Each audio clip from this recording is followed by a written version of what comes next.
Now go to the Labour front, where the National Tripartite Committee has commenced negotiations on the minimum wage and base pay on the single spine pay policy. Chairman of the committee and Minister of Employment and Labour, Haruna Idrisu, says the government will ensure that it does not overspend despite tough negotiations with Labour.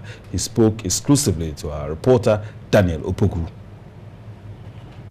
The Tripartite Committee comprises government, Labour and the Ghana Employers Association.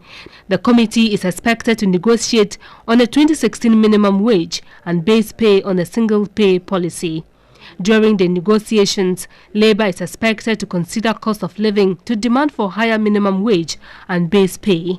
However, Chairman of the Committee and Minister of Employment and Labour Relations, Haruna Idrisu, insisted government will still ensure fiscal discipline despite it being an electioneering year. For the government team, we are fundamentally guided by the current strength and state of the economy and its projection into 2017 and beyond, and what can be accommodated within the constraints of the budget and the economy, noting that there is a desire and determination to limit the compensation budget to a certain percentage of GDP. He predicted tough negotiations as government intends not to overspend.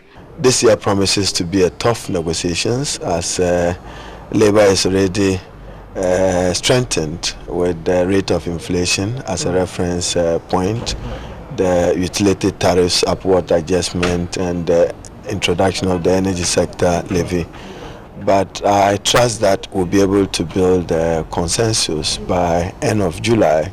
For the first time, the committee was able to conclude negotiations before presentation of the 2015 budget and asked whether this year's will also be prompt. It should become a part of the Ghanaian economic culture that negotiations must be concluded before budget to support the Ministry of Finance in its planning and to make appropriate allocations to take care of compensation related budget.